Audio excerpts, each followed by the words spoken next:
Bienvenue sur Africa Cool Télévision. Bandeko Balanzimbo Tenabino, Tokomi Kokende na Suka.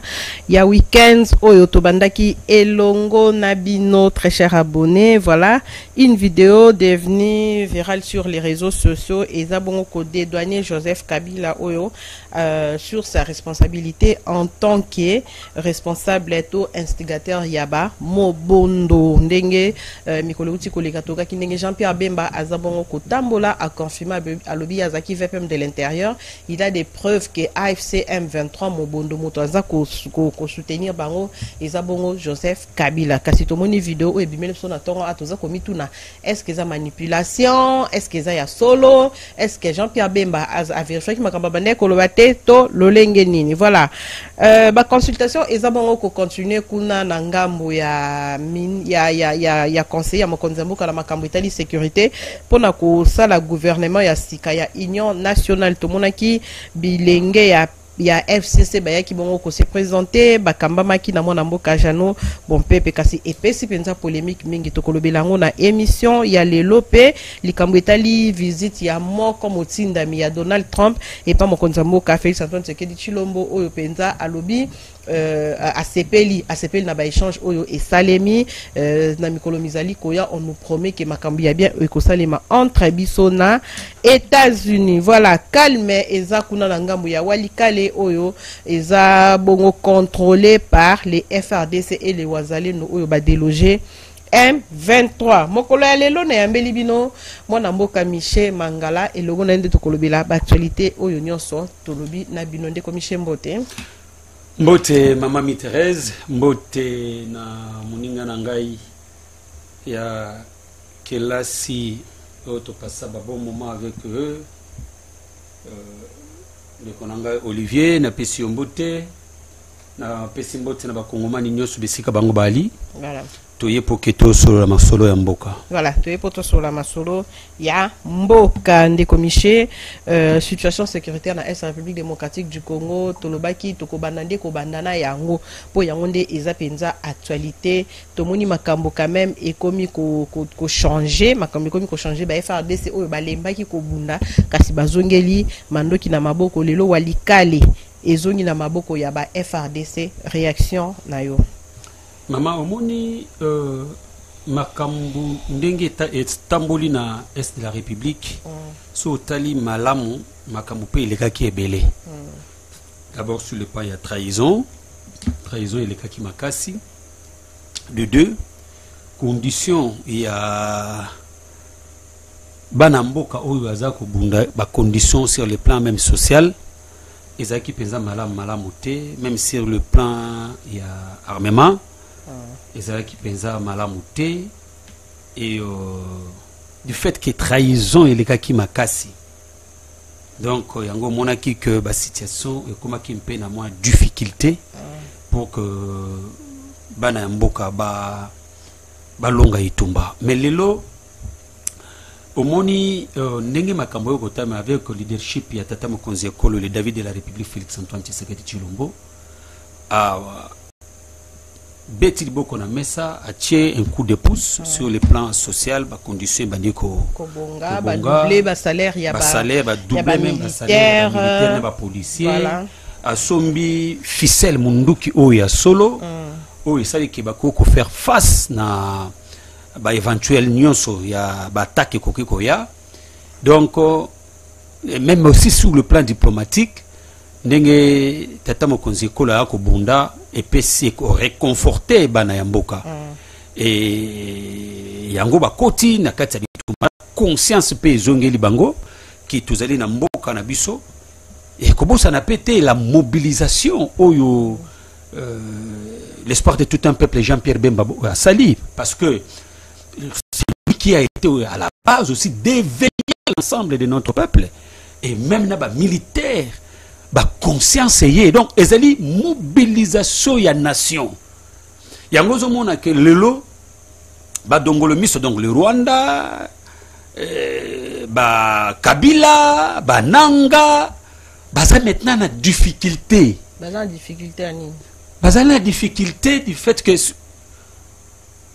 projet na bango o basalaki pour que ba kanga Congo ba ya même na Kinshasa Basuki, sur le plan de Bitumbaya terrain, même sur le plan diplomatique.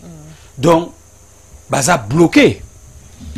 Donc, ce qui est important, ils ont conscience au bana mboka bazui. Voilà. Parce que lelo yo maman, soza mo umbu na kati mboka no tala bande gologo ba rosi. Ba kufa lokola ba go bomba ba go bomba ebembe ya baba on ebembe dula ebembe ya soso. Tala lokola ba rosi ba Franck droit de l'homme. Ba Franck dit que Franck Kazaki journaliste. Kazaki journaliste. Chebeya. Talande ba kufala kaka boye. Talarande kona biso arma tungulu. Ndenge akenda. Regardez comment ba boma batuna na nini na siège ya IDPS. Non. Régime moko ya terreur vendaki na kati ya mboka. Et mais bah voilà qui yango. Tu vois? Mais aujourd'hui, du fait que conscience patriotique et sali, bato bandi ko fungola miso ba kai bandi okoya. N'est-ce pas? Les gens commencent à voir clair. Vous comprenez, maman? Oui, oui. Donc, bandi konabiso, et surtout aussi, il faut encourager les Ouazalendo. Oui.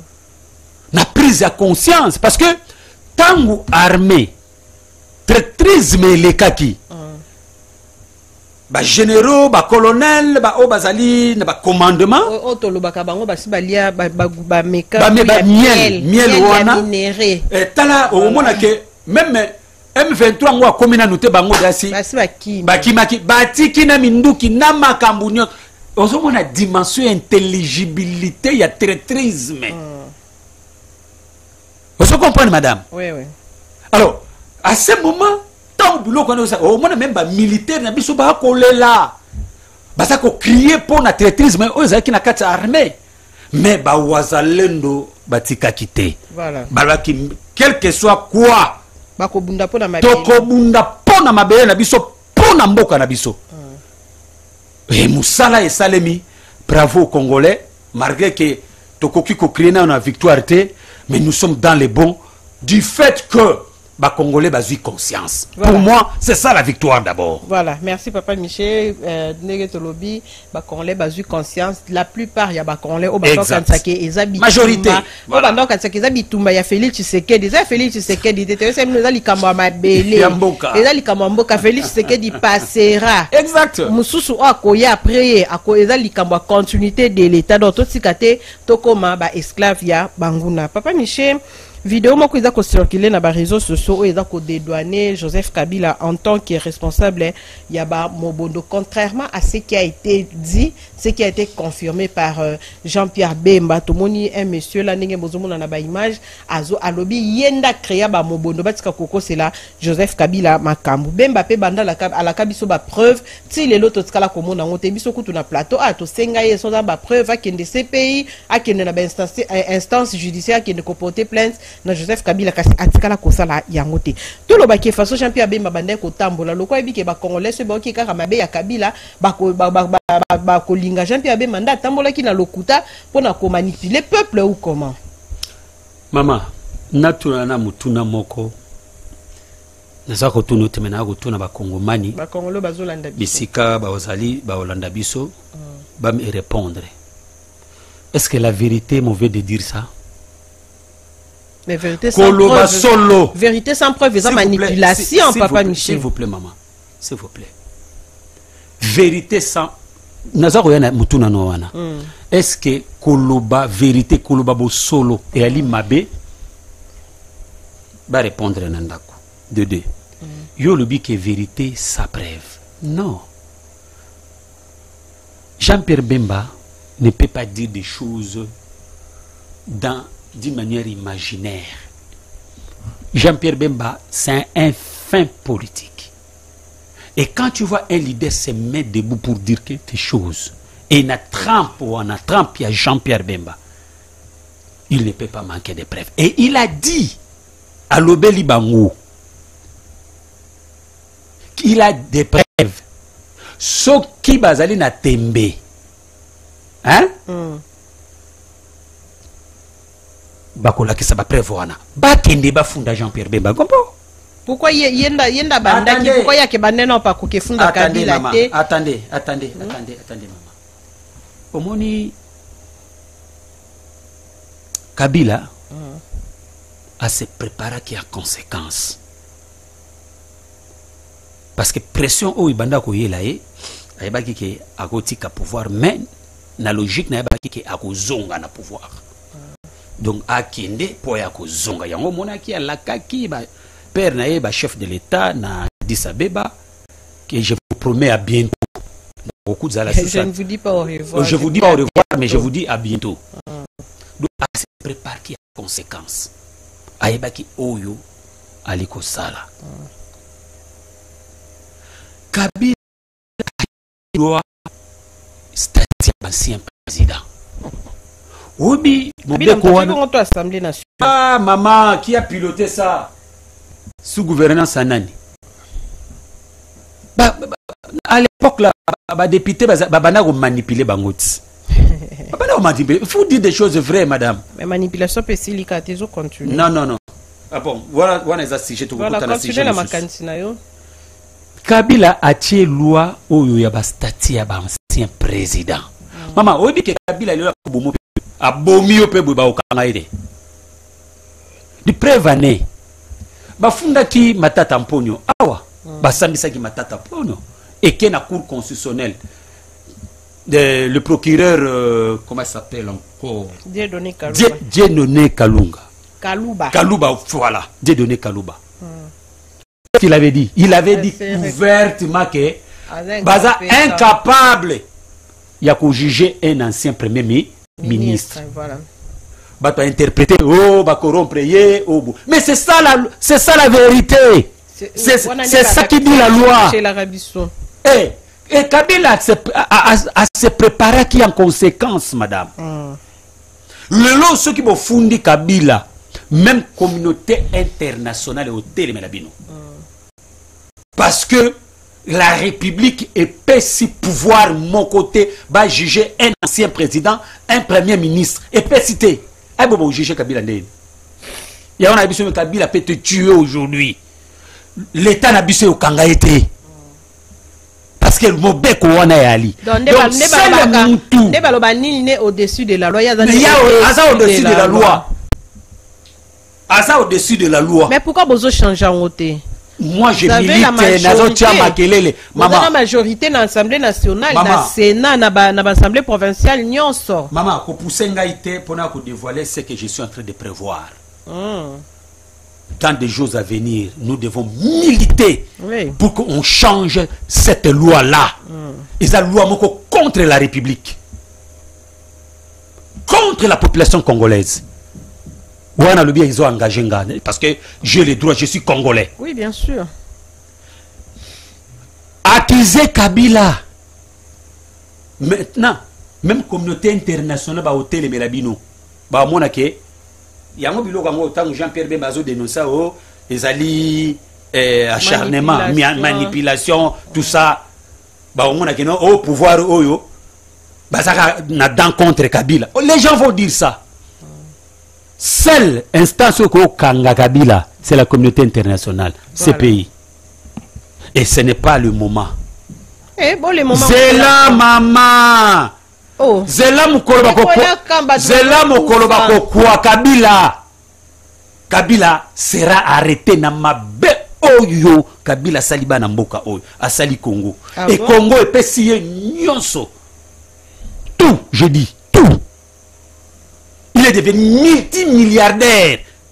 Monsieur Kabila, il a tout à Congo. Vous comprenez? Oyazu na Congo. Mais regarde le comportement qu'il est en train d'afficher. Na bana ya Congo, na Congo oyo et pesiye nyonso. Madame Sona kanisika eloko wana.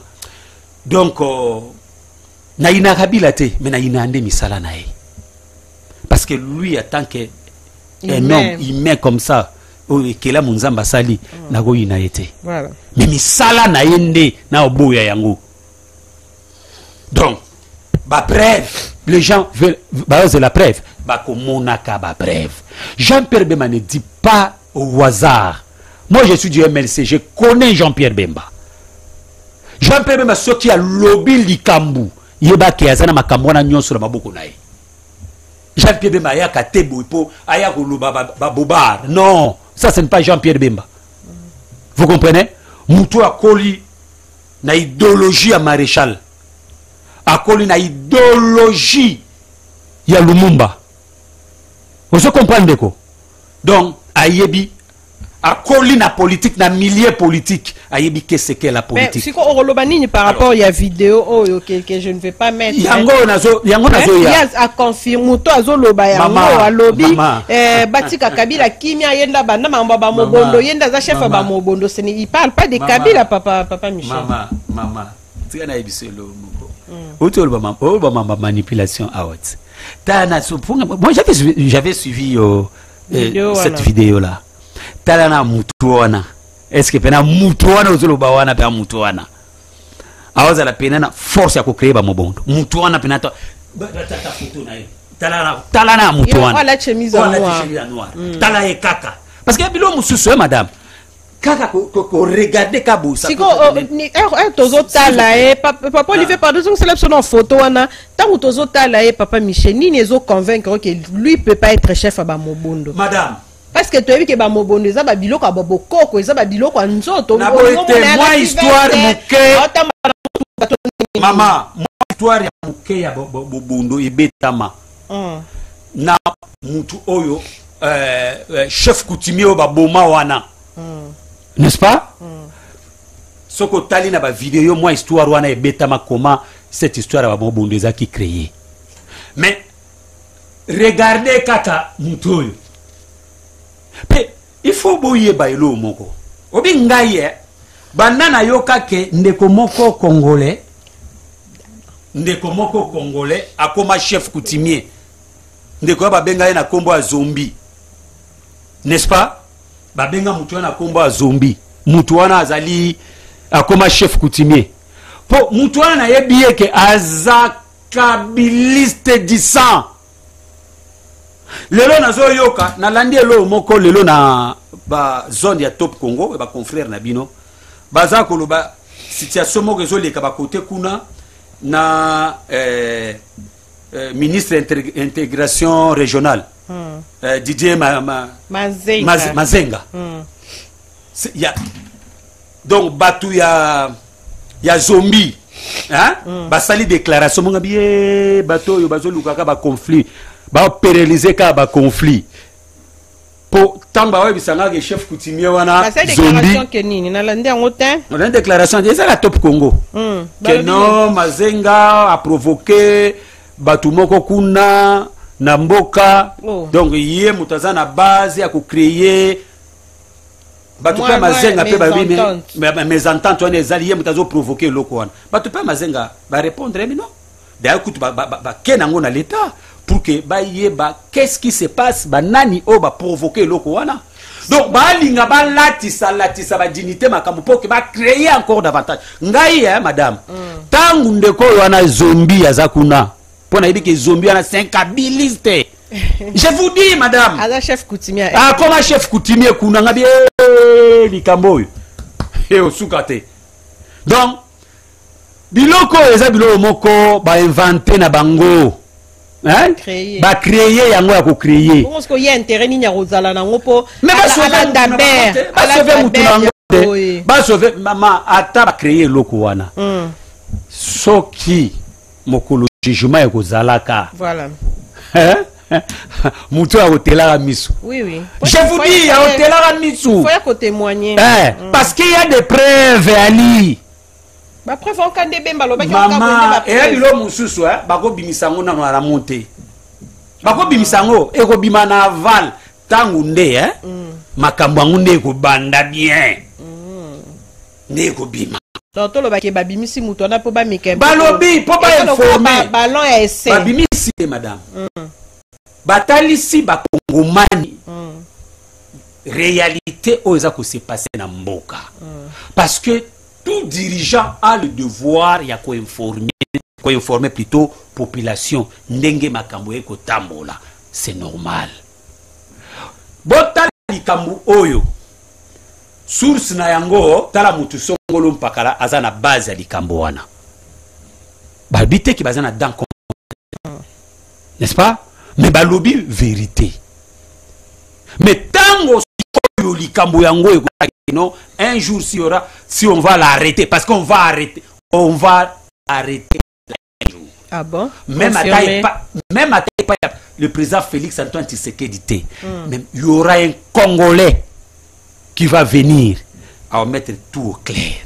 Congolais, on est Bemba. Un jour, je ne parle pas de Bemba. Congolais, Zaka Bemba. Moi, je suis Congolais, toi, tu es Congolaise, Congolaise. Un jour, peut-être peu cause à Michel Mangala na pouvoir. Ah, bien sûr, madame. Pourquoi pas? Ben oui.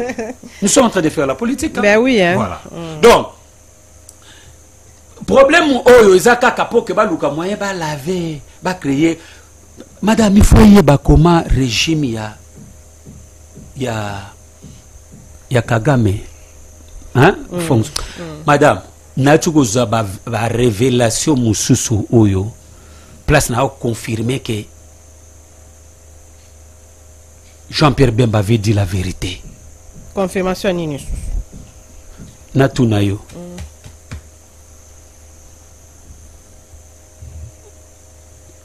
Joseph Kabila va benga gainani. À part combat Joseph Kabila. Non, récité. Kabila kabangi kombo ne. Non.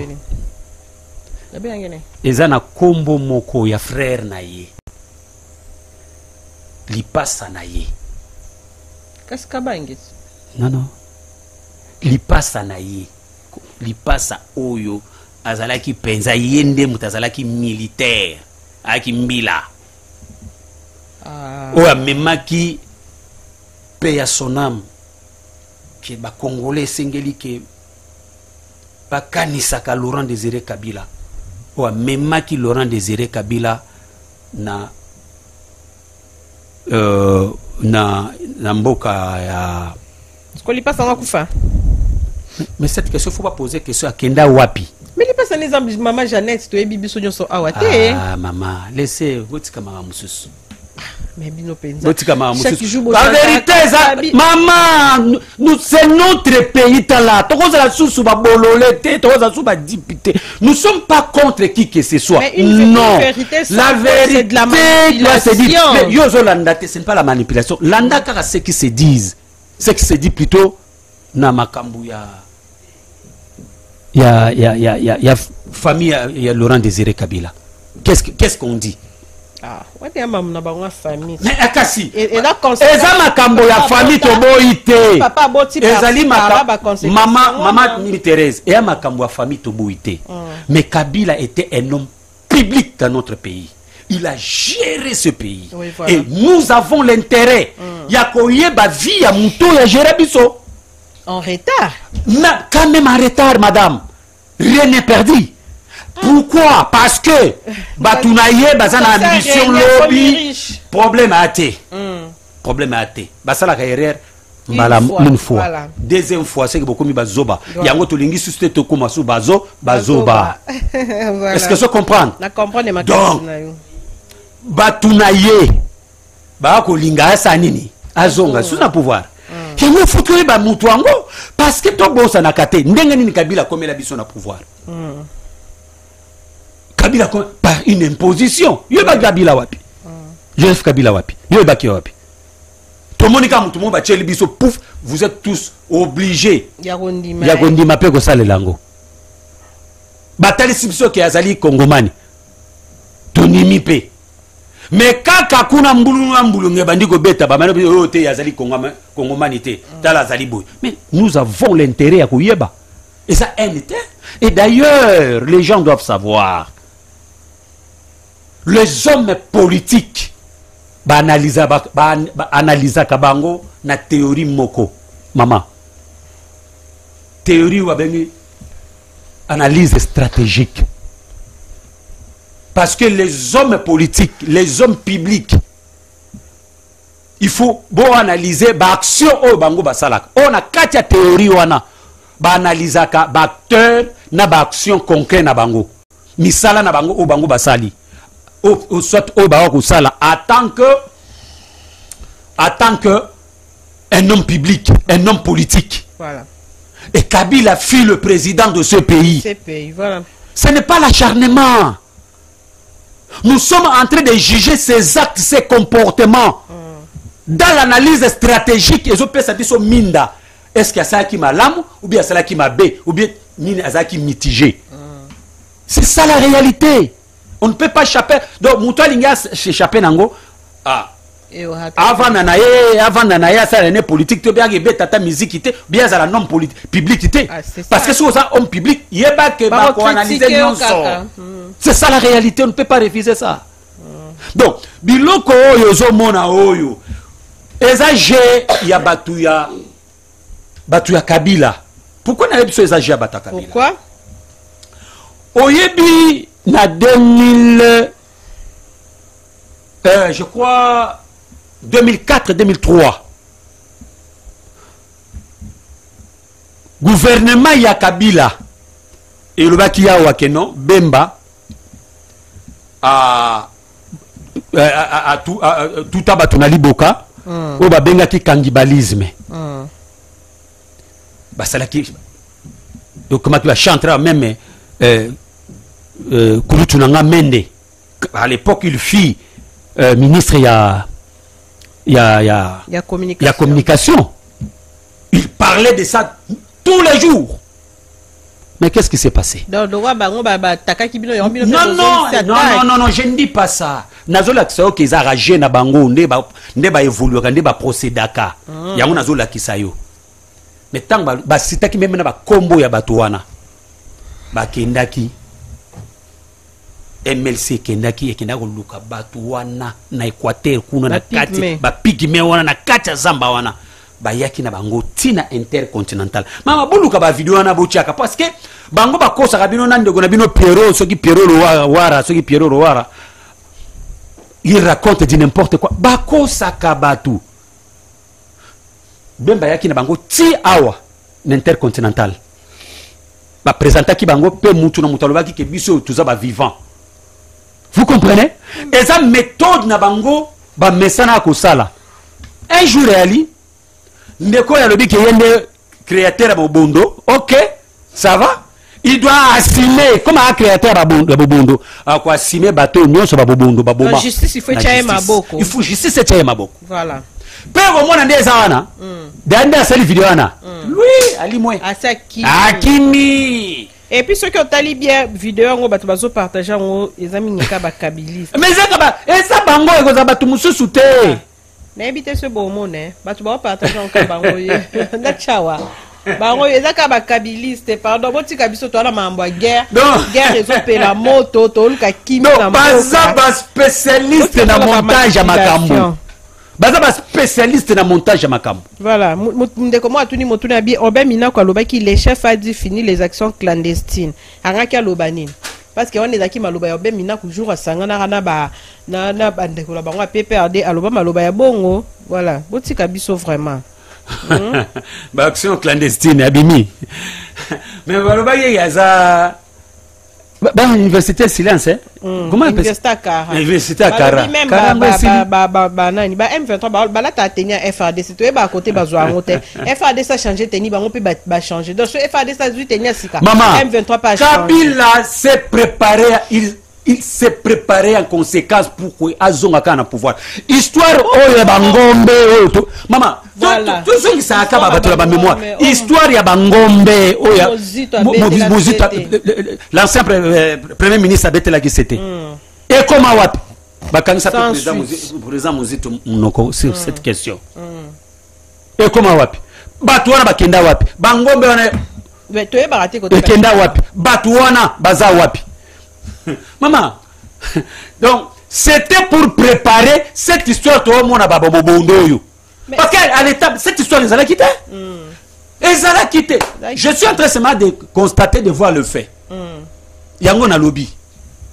Parce que ce qu'on a dit histoire yambo kanabiso jamais na bandundu bana bandundu bakoma kubumana etika kozala te ça n'a jamais existé toye komona kaka après avoir mabangombe na bato bakoloba lingala ya keba et après les années ndeto makambo ya biloko wana ebandi voilà motu na ngana otanga ba commentaire ndeko moi lobi botika kozapso lokola bizengi donc ba moyen nyonso oyo ba milicien wana baza ko salela ngo baza ko attaquer ba FRDC muto bozomona na photo wana ya rozwango wapi c'est toloba tous ces moyens muto ya wana veut dire tala kaka mutu wana c'est de la manipulation c'est de la manipulation ye muto senga malonga kuti yochana sa chemise za tachache soki va ta soka ta mushashino ango wa soki mushashino soki nini a mbongo wapi papa vanda kiyako tika ba aventure voilà papa Michel to continuer la mission en tout cas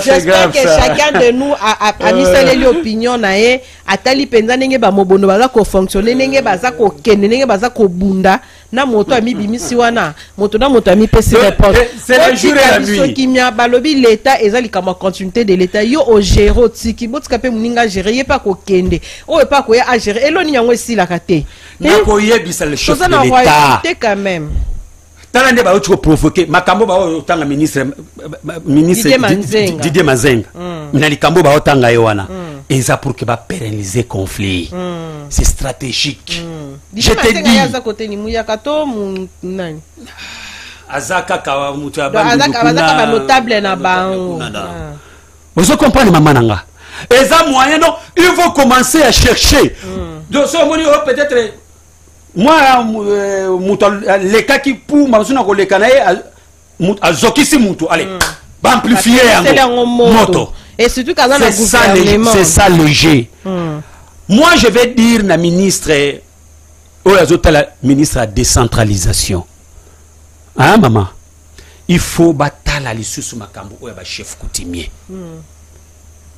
je vous dis parce que n'oubliez pas comment il s'appelle Rouberwa, il fut ministre à décentralisation hein?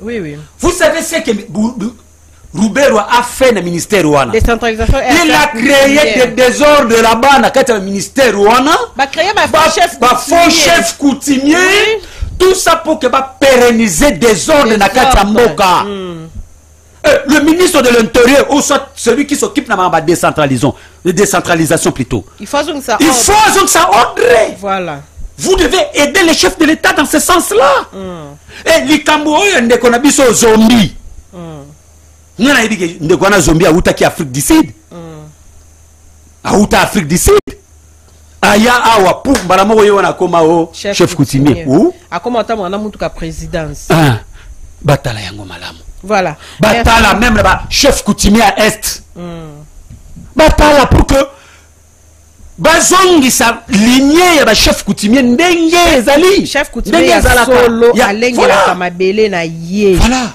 un vrai chef coutumier alenge la kamabele na ye o ba chef coutumier to comme mona lelo chef coutumier alati Weston abeti veste chef coutumier vanda na ville ezala atabino moko. En tout cas, chef coutumier. Voilà, merci. La nation de donc le gouvernement vraiment essaye batala na makambo ya chef coutumier. Ministre a s'occuper de la décentralisation. Habité ce que ça ministre il y a l'intérieur il y a affaire coutumière. Affaire coutumière, c'est lui. Ministre de l'Intérieur et affaire coutumière. Donc les ensemble, non? Voilà. Alors il doit s'occuper un peu dans cette histoire-là, parce qu'il y a beaucoup de désordre de ce côté. Non. Makamba chef coutumier. Chef coutumier, comment quand autant on a ba bureau ba conduit. Non, soyez pas politicien. Toi, il aussi mission le côté protège. Kabila avait une mission. Kabila a tout détruit. Il faut remettre tout à l'ordre, maman. Il faut donc une refondation Yamboka. Madame, ce n'est pas la haine. Non, ce n'est pas la haine. Toi, on a haine contre Voilà, merci. Mais toi, juger Misala. Voilà, toi avancé. Ma consultation est là qui initiée par le chef de l'État Félix Antoine Tshisekedi Tshilombo pour créer un nouveau gouvernement. Comme tout comme on a kuna penza et comme kobetsa minima baku to moni un groupe de jeunes va se présenter comme membre ya FCC comme bango ba na mandat ya nani. Na mandat ya nani. Maman. Et ça quand koluka ba poste to ndenge nini ndeko Miché. Maman, c'est Tout le monde à la tête maître Jeannot Bonpepe muto to respecter à Makasi, comment il peut s'engager dans elo moboeza, on peut dire comment il peut s'engager dans une bêtise. Maman, ce ne sont pas Tolobi te que consultation de bêtise, mais Tolobi se présenter comme un membre de FCC. Non, non, attendez. Maman, ce n'est pas un groupe. Bien sûr, ils sont des jeunes, mais ce ne sont pas des groupes de jeunes. Ce sont des cadres du FCC. Oh. Mais je vous dis. Est-ce que Chanel attendez, madame, Tozala, Tango Kabila. Bon, je ne parle pas qu'ils ont débauchage. Tant Kabila, non, ils ont débauchage. Je vais t'expliquer qu'ils ont débauchage. Tango Kabila, bandaki ko azwa Thomas Luwaka awae. Ba Kisombe. Hein, madame? Yo l'ingolo bake. On a bien un groupe de jeunes. C'était des cadres. Je parle des mouvements de libération du Congo. Donc, vous confirmez qu'il y a toujours qui vers débauchage. Non. Ils ont débauchage. Attends, je vais t'expliquer que dans l'action qu'ils ont débauchage. Madame, na nation na yo, intérêt à nation na yo. Ici, je n'ai posé une question parce que yo zana mutunu bituna. Na zo tuna ba Kongomani. Na intérêt à nation na yo. N'est-ce pas? Na intérêt à individu. Yo kolinga intérêt à nation bien à individu. Bana Congo va répondre. Ça c'est de 1. De 2. Jeannot Lopepe, c'est un cadre, il y a FCC. Un fils digne de ce pays ne peut jamais accepter que Bandeko na yeba kufa na SND ba kufa. Maman, toi tu peux accepter ça? Ou bien Bandeko na ndaku bakoko accepter yango? Je ne pense pas. Mais par contre, leur chef dit de soutenir des M23 aux Congolais nyonso ayebi que ba M23 ce sont des Rwandais, des rebelles. Il y a le biais d'aspiration, il y a peuple. Et ça inspiration à peuple, les bandits moukolonini. Vous comprenez? D'ailleurs, bana Congo se bayeba que ezana vidéo mo na tala mutu lobaki que azali ba création il y a M23. Aloba ngo kutukala vidéo ngo ele kagalekana boso ni kombo ndeko wana. Kabila nde asaini na bima akima ndeko na aloba ngo lelo te aloba ngo kala donc maintenant ndeko lokola Jeannot Lopepe na ba cadre mususu ya FCC balobi non biso to ko accepter te ke bandeko na biso ba kufa balobi ke non to ilanda Toyoka appelle ya tata mokonzi ekolo bakende basolola na ye. Même si prenons les cas même le FCC a commis kobo ya bango, mais ce sont des personnalités politiques, n'est-ce pas? Mais bakende na komo la bango faut pas usurper. Maman bazaba personnalité politique ya parti nini, il y a regroupement politique nini, il y a FCC. Comme ils sont des personnalités politiques, il y a FCC. Toi lingate. Awa tila na photo la zela ngana ibselo moko. Voilà. Awa ndeko na biso asa qui porte parole il y a MLC ndeko na biso asa qui porte parole ya biso MLC tuna kombo Jean-Jacques Mamba lelo akoma na rebelle. Attendez, ça n'a jamais moka na réflexion moko que pour que batu ba comprendre.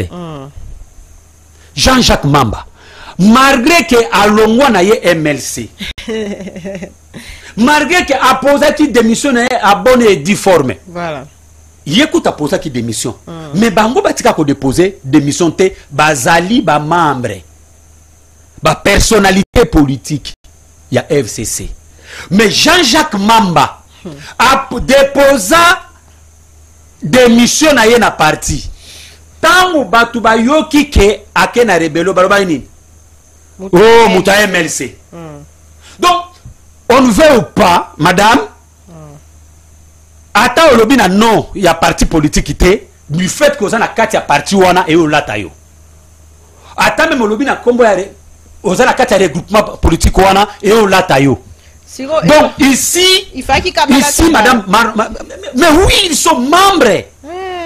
Bazali membre à FCC. Pardon. Madame, non, madame, tous à la sérieux. Tous à la sérieux. Bazali ba membre ya FCC. Devant situation, il y a rébellion, il y a ba tuerie. Oh, ils se passé na Est. Ba Congolais ba ko kufa. Maman, un vrai Congolais ko kanga maboko na été. Un vrai Congolais a kokende attend même bazana désaccord na tata mokonzi ekolo mais a kokende pour ayebisa tata mokonzi tala boye tala boye tala boye tala boye tala boye biso tolingi boye te biso tolingi boye. Mais bravo dans le PP na jamais le PP parce que a montré que Ali Congomani makila ba Congolais et ko sala pe ko lobakati na ye akoko l'acheter que ba Congomani ba kufa. N'est-ce pas? Na ba o ba soutenir que ba M23 ba ali ba Congomani. Mais tandis que biso ne soyebi que ba M23 wana ba ali ba Rwandais. Na mutu ndenge wana. Na jano de préférence na pona jano le PP. Parce que azali Congomani akolinga te bande konaye ba kufa. Akolinga te que mboka na ye zala balkanisé. Akoko linga te que ba paya diriger biso. C'est clair, madame. Nous devons être sérieux. Soit Tolingi Mbokate. Soit ou soit Makamto, Salato, Yebate, Ninto, Kosala. Par contre, Ngai n'a qu'à saluer Jeannot le Pépé. Bravo à lui. Ah oui. Encouragé. Ah oui. Non, non, maman, elle a couragé. Elle a sans y a responsabilité, il y a Mbokanaye. Voilà, merci beaucoup. Voilà. Malgré que, Tangu, a su la responsabilité, naye. Ba camarade na ya FCC ba comme oluga ba bomaye soit ba kangaye ba salemabe. Oh. Mais je te dis je viens communiquer à pas Kabangi Numbi à lobby je vais essayer de lire na kata kiango. Oui tanango. À lobby Jano Lompempe c'est ça son nom. N'a jamais adhéré au FCC ni comme membre d'un parti ou regroupement ni comme association de la société civile et moins encore comme personnalité. Tout acte posé par lui n'engage aucunement les FCC. FCC, bah, peut s'y communiquer là-bas. Maman, pardon, n'a qu'à t'en noter. Maman, maman, pardon. Non, non, non, non, non, non, non. Non, non, non, non, faut pas dire des choses. Maman. Est-ce que le coïe c'est que ça? Pardon, papa. Et le coïe c'est que ça. Est-ce que pour bailler qui vous avez FCC, faut qu'à boula t'abe sharp one. Maman, c'est normal. C'est la photo, Anna. Soit au moni Kabouya, tu as déjà au IDPS. Soit au moni Chadar, tu as dit que au PPAD. Soit au moni Mina, tu as dit que LCC. C'est comme il faut pas maman, maman n'a pas dit Mina pour la manifestation, la manifestation, mais voilà. Mais ils allaient rencontrer mon politique, par contre là, Zela de l'eau n'est pas les lots, bah comme on s'est communiqué, il y a Boya que Jano, n'a Ningana, Bazali. Ba membre ya FCCT lelo tangu bango babandaki kosala babiloko oyo est-ce que bango penza bakoki kosala susu biloko aboye moi je pense hein biloko aboye hein maman il faut emema biso na réflexion to se remettre en cause donc au lieu que to salaka mabe to sala mena bolamu. Vous comprenez? Parce que et qu'on rattrape yo même pas les lots mais l'objet qu'on rattrape yo les lots les FCC commencent à dire des choses oyo obiga ba lelisa biso MLC ba lelisa IDPS les débaucheurs nani comment elle s'appelle oyo premier ministre vient nani Chibala elelisa watu na nini na ya ngope le PPT obiga le PPT bakangaki c'est PPAD le PPA au pouvoir. Le PPA au pouvoir. D'ailleurs, le chef de l'État doit promouvoir la jeunesse. Toi, on a posé Bilongia Sika jeunesse. Maman, tu vas faire ça. Maman. La jeune, oh, baza quand même. Quand même quoi? Babing, quand même quoi? changer à tout moment. Non, jeune opportuniste. Non, maman, vous voulez définir l'opportunisme comme quoi? Vous devez comprendre comment la politique fonctionne. La politique, hein, maman, c'est le jeu d'intérêt. Ça, juriste, moi, je suis un politologue, un enseignant en sciences politiques. C'est le jeu d'intérêt. Voilà. Là où il n'y a pas tes intérêts, tu n'es pas là. Voilà. Frustration. Frustration. Intérêt est mis en cause. Oh, personne n'a mis les intérêts en cause. N'est-ce pas? Carrément. Donc, Congolais pour la carré minier. Est-ce que vous comprenez ça, madame? Voilà, merci, papa Michel Ngonge Komi Kokende Penza Bakasi. Mise en place, il y a SICA au sein, il y a police, il y a République démocratique du Congo. Tout le monde, il y a commissariat général, va bouger Penza Batuba. Oh, il y a Zaki, la Congo central, il y a Kishasa, il y a Kishasa qui est Katanga, il y a Katanga, il y a Chikapa, il y a Kasai. En tout cas, moi, changement wana, un petit commentaire par rapport à ça pour to chuter la biso. Oui, vous savez que le chef de l'État a au moins la lecture, il y a tout ce qui se passe. Lecture paye à moko na moko. Et vie maintenant, capacité à mutu, sa façon de faire les choses. Et il a jugé que atinda bango awa pona mutu et vous allez bien. Awa pona mutu et vous allez bien. En Monique et Tido Basala Kiwana, le chef de l'État a jugé bon que c'est que au biso toko senga bango basala musala malamu logo la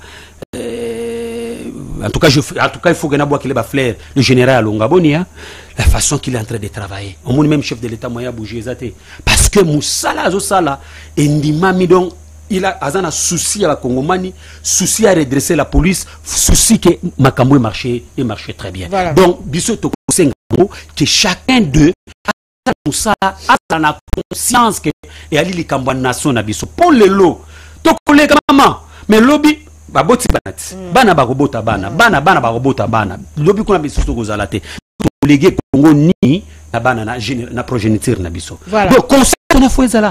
Merci beaucoup Ndeko Michel. Visite il a envoyé à Trump kuna et pas facile la fois passée tout le monde qui Azaneka citoyen américain mais qualité là qui n'a pas présenté qui soit par la presse présidentielle c'était pas ça tout le monde aye à solo lina mokonza mboka à lobby azana sengo penza ya koluka ba coopération avec la République démocratique du Congo. Un petit commentaire pour te clôturer to ebi que tout ça qu'on s'est préparé pour la co-signer ba accord minéraux sécurité avec les États-Unis. Boye inabangwana oza ko analyser ngondenge ni. D'abord on a salué Boye Malamu ya envoyé spécial ya chef de l'État américain Donald Trump qui vient d'arriver comment déjà si namona qui chef de l'État de la Yambakié et il parle bien le français hein. C'est que j'ai aimé parce qu'il a communiqué na français et ba Congomani la majorité ba Congomani bazaki hein, oui, parce que la communication est là qui est claire. Mais ce que je déplore, ici, n'a adressé Natata Mokonzi Ekolo. Le chef de l'État doit faire beaucoup d'attention dans l'entourage. Parce que moi, je ne comprends pas. Va présenter Bissoke Ronnie Jackson là. Ronnie Jackson. L'envoyé spécial, il y a président américain Donald Trump. Bah celui là tata Mokonzi Ekolo. C'est supposé. Bon. N'a supposé. N'est-ce pas? Je ne confirme pas. Parce que il y a qui makambo oyo ya est ya oyo se passé na est. C'est supposé parce que celui là tata Mokonzi Ekolo. Ngai na moni par contre que le monsieur était un infiltré.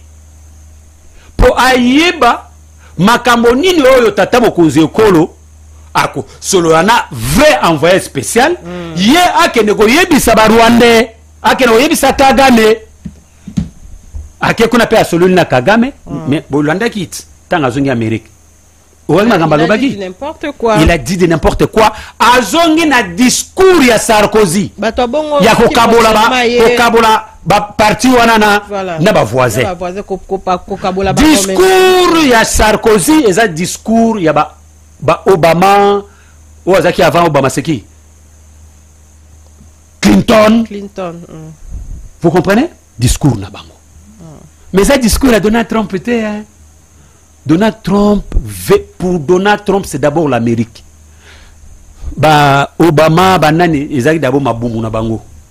Il reversé na pouvoir ya nani ya Biden avec la situation ya guerre ya Ukraine. Voilà. Il m'ont dit que les démocrates travaillent pour leur ventre pour n'avoir intérêt na bango personnel. Mais Donald Trump, ils ont là qui ça que non, ce monsieur, il est en train de travailler réellement pour l'intérêt de l'Amérique. Pour les intérêts de son peuple, l'Amérique. Donc,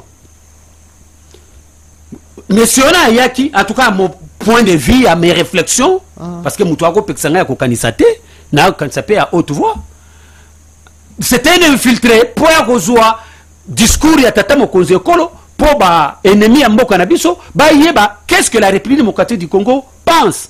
C'est là où je suis en train de dire que le chef de l'État doit vraiment tirer beaucoup d'attention na entourage naïe. Voilà. Merci. Comment on peut nous dire des choses que non, voilà, mais eza bongoté. Et c'est seulement même l'ambassade il y a États-Unis a rectifié en go. Voilà un peu. Donc quelque part, je peux dire que c'est une trahison. Voilà, donc, le monsieur là était infiltré pour que Aïeba, qu'est-ce que la République démocratique pense, pour que Tangu après ça déjà Tangu le veut envoyer à Koya, Aïeba comment maintenant profiner la stratégie bango intelligence obscure, n'est-ce pas, pour que va contraindre l'Amérique à une aide à République démocratique du Congo pour que Bango va continuer comme ça des heures au Bango va au sala. Nous devons comprendre ça. En tout cas, ça c'est ma compréhension. Avant de tout ce qui s'est entendu sur mon colo ya lelo, Tolobeli Bongo, une vidéo est commise virale sur les réseaux sociaux. On voit un monsieur se présentant comme le responsable Yaba Mobondo Azako dédouané Joseph Kabila. Boyoki analyse yande commission Tolobeli visite ya moko motinda mi Donald Trump a wanambo cannabis sur République démocratique du Congo. Tolobeli ba mise en place ya ska et salam na kati ya la police. Tolobeli pe ba consultation o eza ko salema tolobeli pe kimia pe victoire ya ba FRDC na biso ba wazalendo na biso baza ko bunda penza na front biso toza ko soutenir bango parce que une partie ya mboka na biso ekokende na maboko ya banguna te ndenge na lobaka chaque jour botu na bandeko na biso o baza na ngambo ya ba parti o eza occupé par les rebelles ya M23 botu na bango la vie o baza ko mener baza vraiment faible moyen ba réagir ezate baza ko banga liwa kasi baza penza ko souffrir makasi. Nous espérons que na mikolo ezali koya tokozonga mboke kozonga penza mobimba. Continuez à vous abonner à la programme ya Africa Cool Télévision. Bon continuez à aimer et à partager ma vidéo. Merci na autorité morale yemo kazaki lelo na réalisation. Tokutani prochainement na ma solo Yasika. Bye bye. Africa Cool, et abena cool, Africa Cool, abena cool, le quoi cool matopi. Après toujours,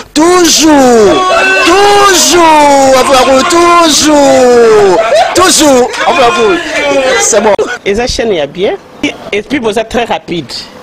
Et ça très rapide, et ça chaîne mon co. Bako ça a bien confiance. En tout cas, nazo senga na bato oyo nanu ba souscrire te bazwa. Donc, eza vraiment net o balobaka ke boka lelo, lamba lelo, lia lelo. Vous voulez le Congo pour que le Congo devienne cool, pour suivre les cool analyses, alors revenez et abonnez-vous massivement. Bobozana Moana, massivement. Alors beaucoup de gens ils pensent que l'Afrique cool donne l'information en temps réel. Mais je ne crois pas cela. C'est-à-dire l'Afrique cool donne l'information en temps réel et en temps chirurgical. Si tu ne suis pas, tu as la crise cardiaque. Qu'est-ce que tu penses de l'Afrique cool? C'est pépélé. Africa Cool, c'est la destination de prédilection pour une communication optimale. Longo Dianabino Mama. Africa Cool Télévision est une chaîne qui est en train de réunir toutes les tendances. Donc les chrétiens s'y retrouvent, les païens s'y retrouvent, les politiciens s'y retrouvent, les femmes ménagères s'y retrouvent. Donc Eza Eloro Nabiso, to sepe la ranango, yango chaque fois son aïe na Kinshasa, il faut namona Africa Cool. Et au monde de la chaîne OESA impartial, et le rôle de Babino, vous méritez le soutien de la population ainsi que des institutions complètes. Bisognoso, tous s'abonner à Africa Cool. Africa Cool, Zengo, Afrique Cool, merci beaucoup, leader. Non, je remercie en tout cas Africa Cool, leur support et on leur souhaite bonne chance pour la suite. On leur souhaite le plein succès. Placer un petit mot par rapport à la récompense Oyo. Ah, je félicite très sincèrement Africa Cool. Voilà. Je n'avais pas opéré le mauvais choix. Voilà. J'avais recommandé, je me rappelle que je disais que c'était une destination de prédilection pour une communication optimale d'excellence. Voilà. Nazanga Mogotala, YouTube Yemoko à reconnaître que Naponaki Mabete. Au moins, il y a choix to salaka, ba réflexion to salaka. Tu as abonné à Africa Cool. Voilà. Comme ça, tu partages. Bravo Africa Cool. Merci beaucoup. Bravo Bino. Vous s'abonner parce que trophée Ezali à Bino. Voilà. Ezali partagé. Voilà. Moi, je me sens aussi copropriétaire. Il y a un prix Oyo. Voilà. Bravo Africa Cool. Merci beaucoup. Bonjour.